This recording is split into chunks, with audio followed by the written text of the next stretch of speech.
Exam पहली बार 2022 में start किया गया और तब से लेकर के अभी तक अगर आप देखेंगे तो उसमें काफी सारे बदलाव किए जा चुके हैं। और यही वजह है कि हर एक बच्चे का कंसर्न रहता है कि अब कौन सा बदलाव होगा, अब कौन सा चेंज होगा। कहीं ऐसा ना हो कि मुझे पता भी ना चले और एग्जाम के एक हफ्ते पहले कुछ बदलाव हो जाए और मैं अपने एग्जाम में अपनी पिछली इंफॉर्मेशन के हिसाब से पेपर की तैयारी करके चला जाऊं और फिर मुझे एक झटका मिले जो मेरे लिए पूरे साल की बर्बादी के बराबर हो सकता है।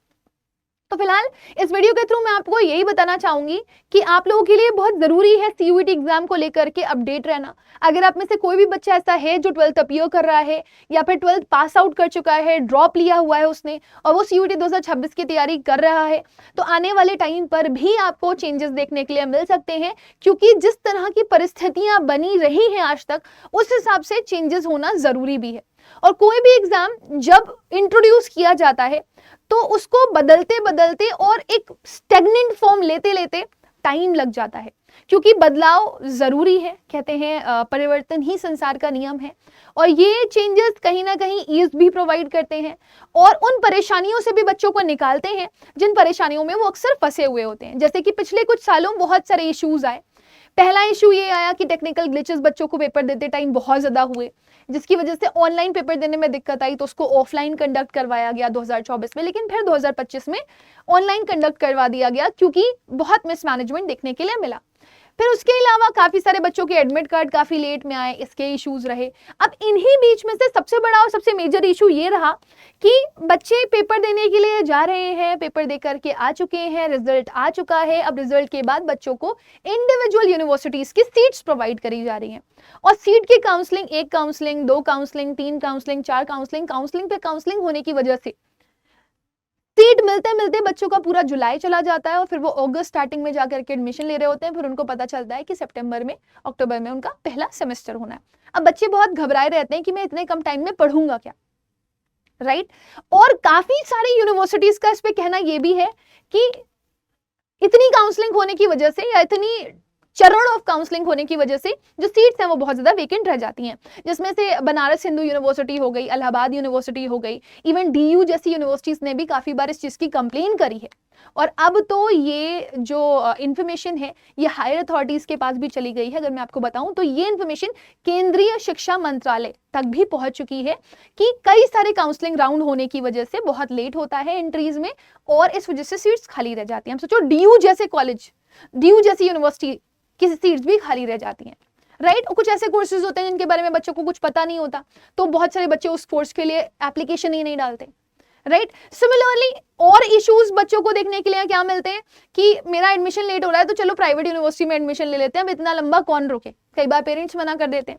तो इसके चलते हुए कुछ बदलाव की बात कही जा रही है जिसको मैं यहाँ पर आपको दिखाना चाहूंगी और इन शॉर्ट आपको एक्सप्लेन भी कर दूंगी लास्ट में। और यहाँ पर देखो लिखा हुआ है सीयूईटी 2026 की इंफॉर्मेशन है ये। सीयूईटी में होगा बड़ा बदलाव, 12वीं के नंबर वाला मॉडल हो सकता है लागू किया जाए। हालांकि ये बहुत मुश्किल टास्क हो सकता है, लेकिन सीट्स बहुत ज्यादा खाली रह जाती हैं, रिजल्ट्स में बहुत ज्यादा देरी हो जाती है, जिसकी वजह से ऐसा करने की सोची जा रही है। So there is a possibility कि ऐसा कुछ हो सकता है। 12वीं समेत ग्रेजुएशन के बाद दाखिला के लिए आयोजित होने वाली सेंट्रल यूनिवर्सिटी में बड़े बदलाव हो सकते हैं, इस चीज की इंफॉर्मेशन इन्होंने यहाँ पर दी हुई है। और सिर्फ ये इकलौते ऐसे न्यूज़पेपर नहीं है जिन्होंने ये छापा है, मीडिया में अक्सर खबरें आना शुरू हो जाती हैं और जब ये चर्चाएं गर्म रहती हैं, एकदम हॉट न्यूज की तरह फैली रहती हैं, तो ऑब्वियसली आपको पता होगा कि वो मैक्सिमम न्यूज़पेपर्स कवर करते हैं और इनकी 99% जो इंफॉर्मेशन होती है वो सच ही होती है। तो आप यहाँ पर देख सकते हैं यूनिवर्सिटी की खाली सीटों का मुद्दा मंत्रालय तक पहुंच चुका है। अब अगर मिनिस्ट्री ऑफ एजुकेशन के पास ये मसला पहुंच गया है तो दैट मींस इसके ऊपर विचार किया जाएगा। सो ये लिखा हुआ है बनारस हिंदू यूनिवर्सिटी, डीयू समेत कई सारी यूनिवर्सिटी है ना। इन्होंने बोला है कि दाखिला प्रक्रिया खत्म होने के बाद भी सीटें मेरी खाली रह जाती हैं, तो वो सीटें का हम क्या करें, हमें अलग से बच्चों को एडमिशन देना चाहिए क्या 12th के नंबर पर, या हमें कुछ और करना चाहिए। तो ये कुछ हालात पिछले सालों से बने हुए हैं जब से सीयूईटी स्टार्ट हुआ है। और जैसे कि मैंने पहले बोला कि डीयू तो एक बहुत पॉपुलर यूनिवर्सिटी है, उसमें जब सीट्स बच जा रही हैं तो आप सोचिए कितनी डीम्ड यूनिवर्सिटीज होंगी, कितनी डीम टू बी यूनिवर्सिटीज होंगी, कितनी प्राइवेट यूनिवर्सिटीज होंगी, वो सब ये शिकायतें करती होंगी। हालांकि प्राइवेट यूनिवर्सिटीज तो अपने खुद के भी एडमिशंस प्रोवाइड कर देती हैं, लेकिन स्टेट यूनिवर्सिटीज को स्ट्रिक्ट एक्शन लेने की बात कर दी जाती है अगर वो किसी अलग प्रोसेस के थ्रू जाते हैं तो ये एक बहुत बड़ा मुद्दा है। इसी वजह से मैक्सिमम कोर्सेज अगर आप देखते होंगे कई सारी यूनिवर्सिटीज अलग से इंडिविजुअल अपने कंडक्ट करवाती हैं। सीयूईटी रिजल्ट में भी बहुत ज्यादा देरी होती है ना, जब एग्जाम हो रहा है फिर एग्जाम में डिले देखने के लिए मिल रहा है, पोस्टपोन होने के लिए देखने के लिए मिल रहा है, तो फिर रिजल्ट भी पोस्टपोन होने के चांसेस और बढ़ जाते हैं। सो नेशनल टेस्टिंग एजेंसी 12वीं के बाद सीयूईटी का एग्जाम जो आयोजित करवाती है उसके बारे में इंफॉर्मेशन लिखी हुई है कि विशेषज्ञों का मानना है कि रिजल्ट आने के बाद भी दाखिले के कई राउंड की काउंसलिंग को आयोजित किया जाता है, क्योंकि मैक्सिमम बच्चों को वो रिक्रूट करना चाहते हैं, रिक्रूट बोल रही हूँ, एडमिट करना चाहते हैं बेसिकली। तो मल्टीपल टाइम्स होने के बावजूद फिर भी सीटें बच रही हैं, मतलब एक प्रॉब्लम है।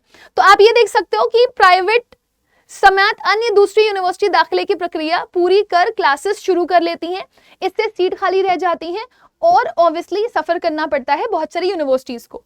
तो इसीलिए ये 12th के जो नंबर हैं उनसे एंट्री का मॉडल वापस स्टार्ट करने की बात कर रहे हैं। पहले क्या होता था, परसेंटेज के बेसिस पर एडमिशन दिया जाता था। अब हो सकता है कि अगर सीट्स खाली बच गई हो, सीयूईटी के थ्रू, एग्जाम के थ्रू ही वो एडमिशन दे रहे हो, लेकिन अगर किसी पर्टिकुलर कोर्स की कोई सीट खाली बच गई है और किसी बच्चे ने सीयूईटी एग्जाम नहीं दिया है, तो हो सकता है उसको 12th के मार्क्स के बेसिस पर भी जो सीट्स हैं वो मिल जाए। जैसे कि अभी लास्ट ईयर का मैं आपको बता रही हूँ, डीयू में कुछ बच्चों को साउथ कैंपस मिला, बट क्योंकि नॉर्थ कैंपस में सीट्स खाली बच गई थी, बच्चों ने अपने नियर बाय घर के आसपास यूनिवर्सिटीज में एडमिशन ले लिया, तो कई सारे बच्चों का रातों रात उनको पता चला कि उनका कॉलेज अपग्रेड हो गया है और वो नॉर्थ कैंपस में पहुंच गए हैं। एक दो बच्चे नहीं, बहुत सारे बच्चे रहे जिन्होंने ये information via mail, via messages हमें बताई, और ये बहुत सारे स्टूडेंट्स के साथ हुआ।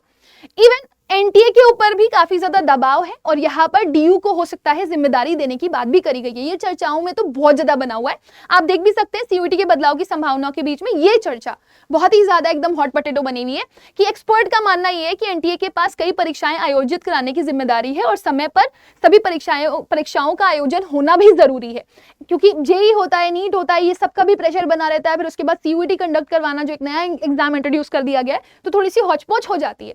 सो ऐसे में सीयूईटी की परीक्षा शेड्यूल में बदलाव का फैसला एनटीए को दबाव बढ़ाते हुए दिखाने के लिए समर्थ है, आप देख सकते हो यहाँ पर। और इसे देखते हुए ये समझा जा रहा है कि हो सकता है कि डीयू को सीयूईटी 2026 के आयोजन की जिम्मेदारी दे दी जाए, और अगर डीयू के पास जिम्मेदारी चली जाएगी तो बहुत सारे पॉजिटिव चेंजेस आपको यहाँ पर देखने के लिए मिल सकते हैं। सो आई होप कि आप लोगों को ये क्लैरिटी मिल रही होगी बेटा। तो आप इस चीज को लेकर के थोड़ा सा विजिलेंट रहिएगा, जितना ज्यादा आप कनेक्टेड रह सकते हैं चैनल से कनेक्ट रहिए। और अब आप ये भी मान करके चलिए बेटा कि जितना इंपॉर्टेंट आपके लिए सीयूईटी है, वैसे मुश्किल ही माना जा रहा है कि 12th के मार्क्स लिए जाएंगे, बट 12th में भी आप अच्छा स्कोर करने की कोशिश करिए कि अगर आप एक चांस, एक मौका भी चूकते हैं कि आप सीयूईटी रिजल्ट के थ्रू एंट्री नहीं ले पाते हैं, तो हो सकता है नेक्स्ट ईयर तक आपको ये मौका देखने के लिए मिले कि आपके 12th में अच्छे मार्क्स है तो आपका एडमिशन हो गया।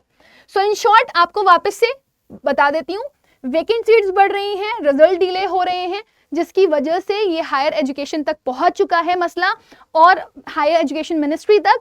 और उसमें पॉसिबल चेंजेस में दो पॉसिबल चेंजेस की बात करी गई है। पहला 12th के मार्क्स के बेसिस पर एडमिशन इंट्रोड्यूस करवाने की बात करी जा रही है, और दूसरा डीयू को सीयूईटी एग्जाम देने की रिस्पॉन्सिबिलिटी की बात करी जा रही है। आई होप इतनी क्लैरिटी आप सभी लोगों को मिल गई होगी, इस चीज को ध्यान में रखिएगा और अपने फ्रेंड्स को भी इस न्यूज को जरूर से जरूर शेयर करिएगा ताकि हर एक बच्चे तक ये इन्फॉर्मेशन पहुंच पाए। नाउ अपार्ट फ्रॉम दिस मैं आपको ये जरूर बताना चाहूंगी बेटा, सीयूईटी जितना इंपॉर्टेंट है उससे ज्यादा इंपॉर्टेंट है आपका सीयूईटी की तैयारी। तो अगर आपको सीयूईटी की तैयारी करनी हो तो वो आप करियर्स अड्डा की ऐप से कर सकते हैं, जो कि आपको ऑनलाइन और ऑफलाइन दोनों ही मिल जाती है। बट अगर आप ह्यूमैनिटीज, कॉमर्स या आर्ट्स के हैं, सिर्फ लैंग्वेज जीएटी की प्रिपरेशन कर रहे हैं, तो आप रीलोडेड बैच ले सकते हैं सीयूईटी का। एम्बिशन रीलोडेड 12th वालों के लिए है, और दूसरा जो बैच है वो है सफलता रीलोडेड, जो कि हमारे ड्रॉपर्स के लिए। सो अगर आप में से कोई भी बच्चा इस बैच को लेना चाहता है तो अपनी प्रिपरेशन को वो और अच्छा कर सकता है, और ड्रॉपर्स तो स्पेसिफिकली अपनी बहुत ही अलाइन तैयारी करें ताकि आपकी प्रिपरेशन अच्छी और तगड़ी हो सके। So with this I just want to end it up.